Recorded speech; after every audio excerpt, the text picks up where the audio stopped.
একটি রাজনৈতিক দল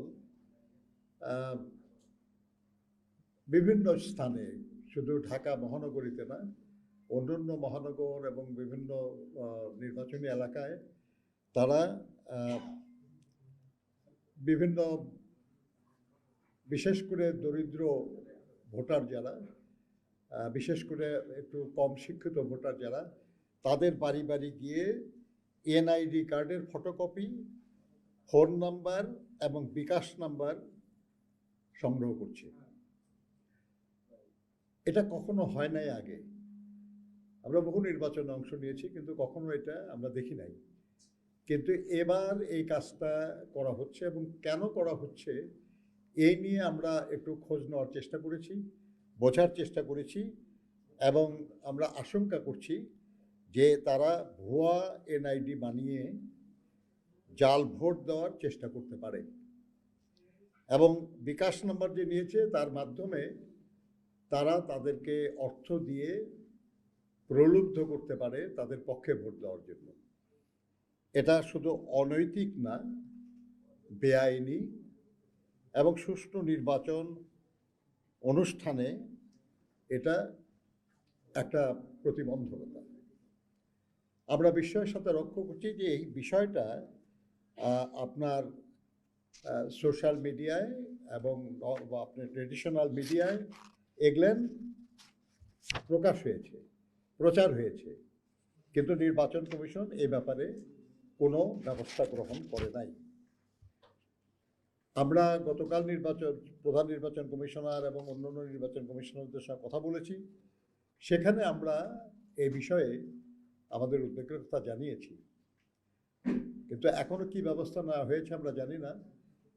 আমরা মনে করি যে এই অনৈতিক, বেআইনি এবং সুষ্ঠু নির্বাচনের পথে প্রতিবন্ধকতা সৃষ্টিকারী কার্যক্রম সম্পর্কে তারা দ্রুত কার্যকর ব্যবস্থা নেবেন, এবং যাতে করে এই ধরনের অপরাধ সংগঠিত হতে না পারে সেটা বাধা সৃষ্টি করবেন, এবং তারপরেও কেউ করলে তার বিরুদ্ধে আইনানুগ ব্যবস্থা গ্রহণ করবেন।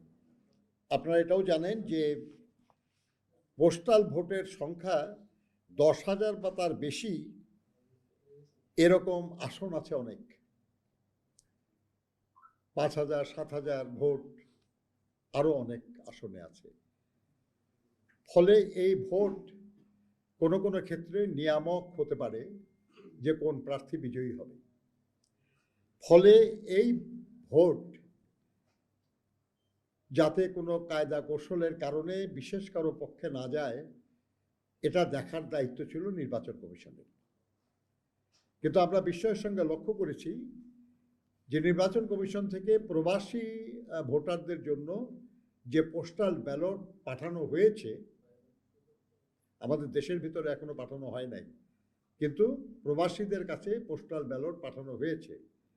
সেখান থেকে আমরা বুঝতে পেরেছি, জানতে পেরেছি সেটা হলো যে সেই ব্যালটের যে পেপার, সেই পেপারে 5টা কলাম করা হয়েছে এবং 14টা লাইন করা হয়েছে।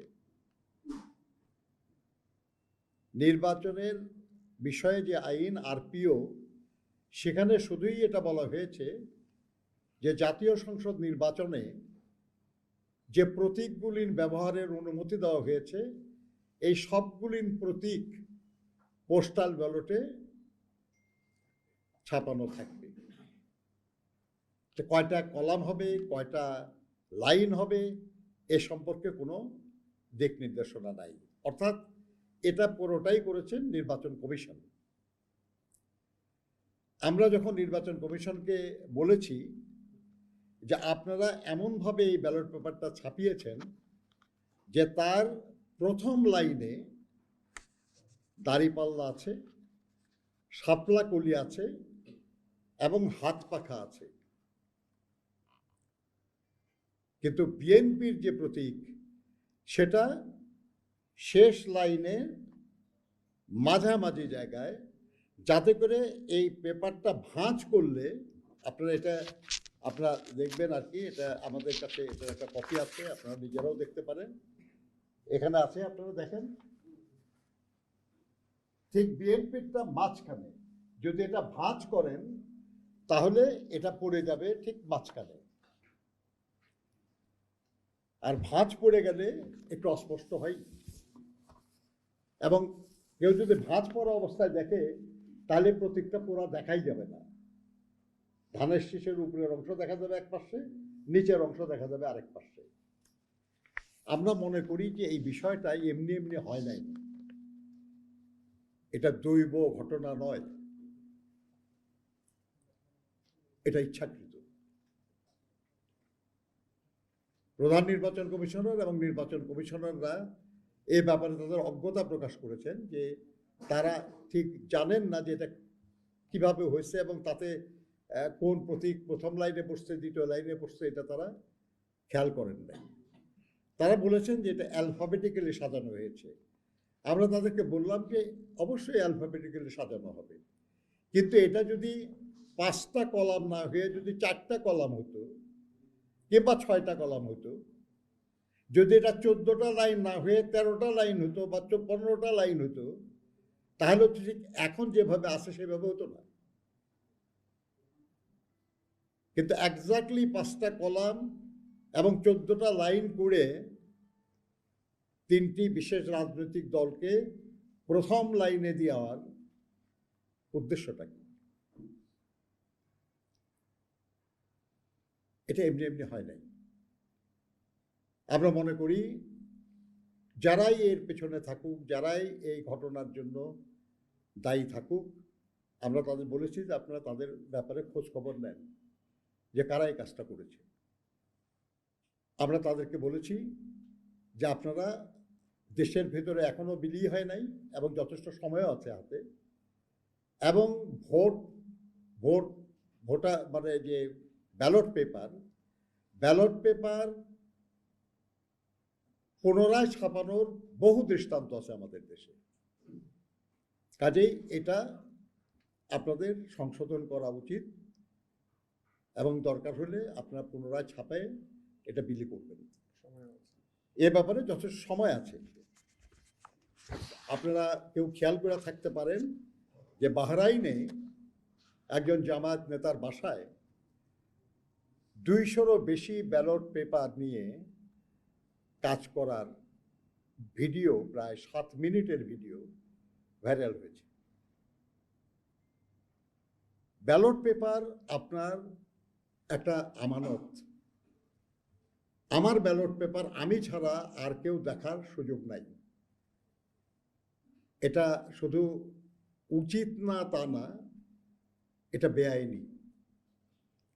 আপনারা জানেন যে ভোট কেন্দ্রে আপনারা নিশ্চয়ই অনেকেই ভোট দিয়েছেন, যদিও বহু বছর অনেকেই ভোট দিতে পারেন নাই।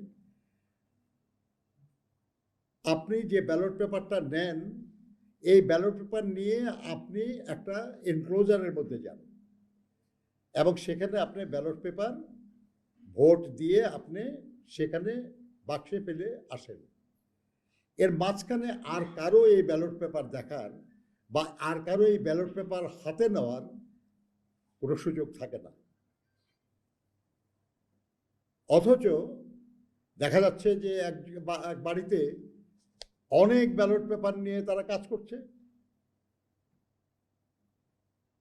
তাহলে ব্যালট পেপারের বা নির্বাচনে ভোট দেওয়ার যে স্বাভাবিক প্রক্রিয়া, যে ন্যায্য প্রক্রিয়া, যে আইনানুগ প্রক্রিয়া, সেটা ব্যাহত হলো। একই ঘটনা আমরা আজকেও পেয়েছি যে ওমানের একটা গ্যারেজে গাড়ির উপরে অনেকগুলো ব্যালট পেপার নিয়ে একজন কাজ করছে এবং যিনি করছেন তার নাম হুমায়ুন কবির, এবং সেখানকার যারা বসবাস করেন তাদের জানিয়েছেন যে তিনি জামায়াতের কর্মী একজন। এসব ঘটনা অত্যন্ত উদ্বেগজনক এবং গতকালও আমরা শুধু বাহরাইনটা জানতাম, সেটা নিয়ে আমরা আলোচনা করেছি। আমরা নির্বাচন কমিশনকে বলেছি যে ব্যাপারে কার্যকর ব্যবস্থা আপনারা নেন। তারা বলেছেন যে তারা শুনেছেন এবং তারা এমবাসির মাধ্যমে খোঁজ নেওয়ার চেষ্টা করেছেন।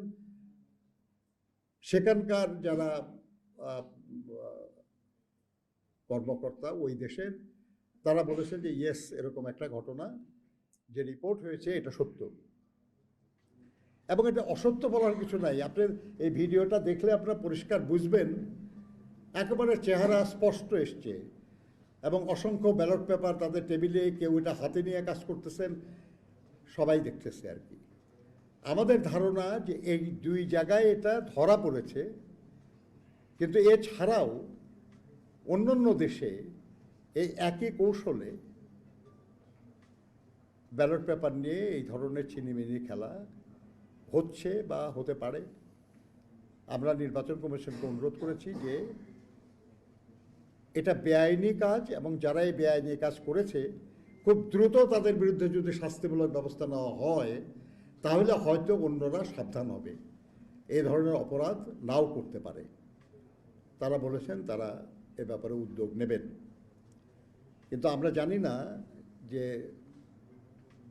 কতটা উদ্যোগ তারা নেবেন এবং কি করবেন তারা। কিন্তু যদি না করা হয়, আর যদি অন্যান্য দেশ থেকে এ ধরনের খবর আসতে থাকে, তাহলে এই পোস্টাল ব্যালটের মাধ্যমে এই নির্বাচনের বিষয়টি প্রশ্নবোধক হয়ে যাবে।